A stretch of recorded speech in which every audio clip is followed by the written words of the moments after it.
Because मैंने पहले ही बताया मम्मा भी हैं, बेस्ट बडी भी हैं। एक जो मुझे अभी याद आ रहा है वो ये था कि बचपन में मैं चॉकलेट खा रही थी और दीदी ने कहा था इस चॉकलेट के रैपर को बालकनी में रख दे, थोड़े टाइम बाद चींटियाँ आएंगी और फिर उन चींटियों को जला देना। मतलब मुझे पता ही नहीं कि उनके बिना जर्नी होती कैसी होगी, राइट। क्योंकि बचपन से वो मेरे साथ है, हमेशा मुझे सपोर्ट है, सब कुछ है, गाइडेंस है, एवरीथिंग, कुछ भी, मतलब इनफैक्ट हर चीज़, सब कुछ। ये छोटी सी थी ना, तो इसकी एक हैबिट है, सबको पता है, जब घर वाले सारे इसका मजाक उड़ाते हैं। ये ऐसे अंगूठा चूसती थी ऐसे लेके, और ऐसे बिल्कुल सिर के बीच में वो एंटीना बनता है ना, तो ऐसे ऐसे ऐसे ऐसे अंगूठा चूसती थी। अभी भी मम्मी पापा इसको टीज करते हैं। किस नाम से? ऐसे ही। अच्छा।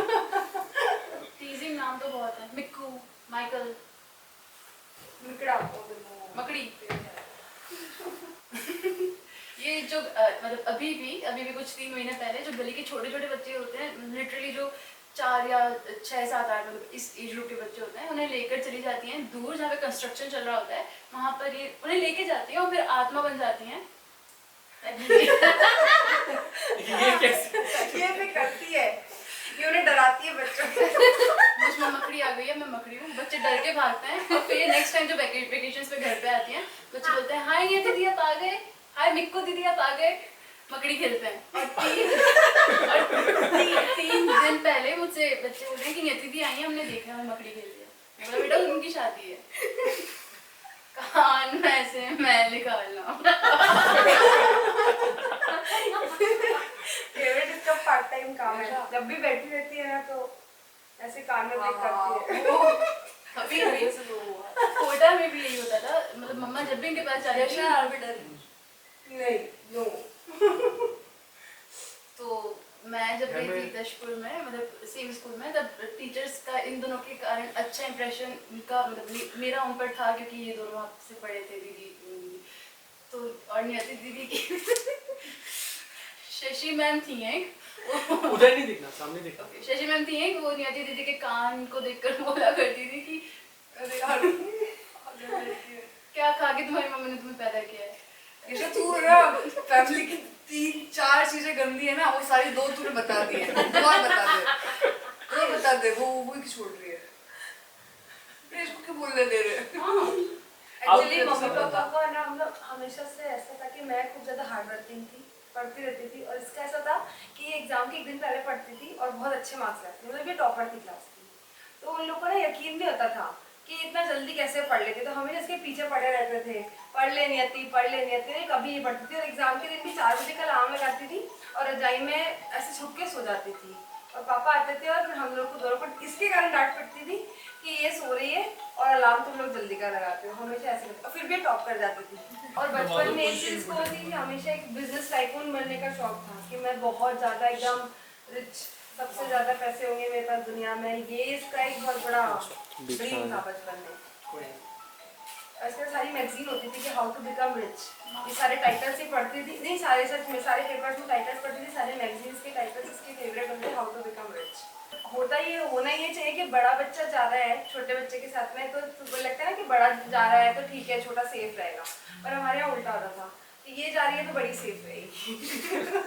हम ऐसे टूर पे भी हम लोग जाते थे स्कूल टूर से, तो हमेशा मम्मी पापा लाइक कि हाँ नियति जा रही है ना, चलो फ्री है, कोई दिक्कत नहीं है, ये भी जा रही है, मेरे लिए फ्री रहते थे क्योंकि ये जा रही है। बट अगर मैं इसके बिना जाने का बोल दूँ मम्मी वहाँ जाना है, सिर्फ चित्तौड़ जाना है, 1 घंटे के टूर पे आ जाएंगे शाम को, नहीं नियति नहीं जा रही है, तुम भी नहीं जाओगे, तो मतलब हमारे घर का लड़का है।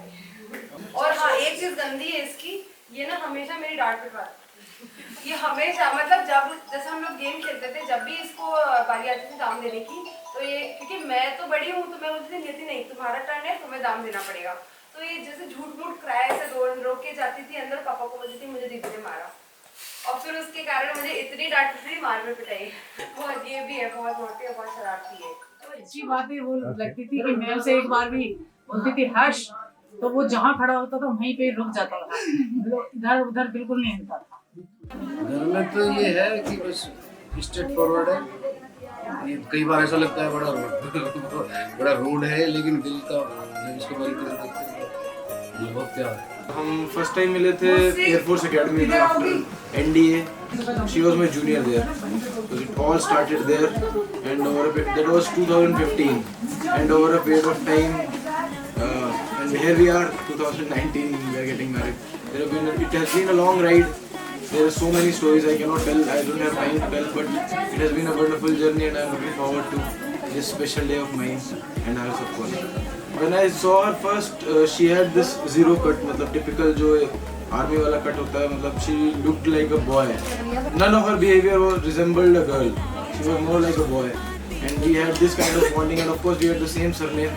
She is also Tyagi, so that I had a soft corner for her, and which somehow developed into love over a period of time. She is honest. She's pretty, of course, like I said yesterday. She doesn't have anything in her heart, basically. Whatever comes to her mind, she just speaks, and that is the best thing about her. Whenever she is depressed, she'll make sure that whoever is talking to her, that person get depressed too. Oh. So it is the best if you don't talk to her. She'll get over it on her own. If you try to pacify her, convince her that everything is going to be fine, then everything is not going to be fine. Some differences, something happened, and we were not talking. So there was one day we were coming from drill practice. So we had to, those people who had shoes were torn, they had to change their shoes somewhere there.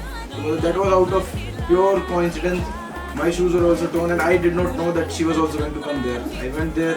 उसके बाद मैं वापस आ रहा था तो she was walking behind me. तो हमारे एक drill instructor हुआ करते थे MW Panigrahi, and he is very senior man. तो he was very close to me, very attached since the day we were cadets. So he was going somewhere after drill के बाद घर जा रहे थे तो उन्होंने he shouted from there Tyagi. I turned to, basically in Fauj everybody calls you by your surname. So he called Tyagi. So both of us turned. I did not know she was walking behind me. हम दोनों turn करे उस time. Then I saw her. I started walking towards him. Madam also started walking towards him. And then he also did not tell anyone to go. Both of us went there, and he took out one piece of paper, and he has written a poem dedicated to his wife. He has written himself, which he was giving for some magazine. So he said, "Tyagi, देख मैंने ये लिखा है अपनी बीवी के लिए, मैं तुझे सुनाता हूँ." And those were one of the best lines I have heard. And I don't know, मतलब we both were there out of nowhere as cadets. So मतलब that was one time I thought that destiny has made us to be together.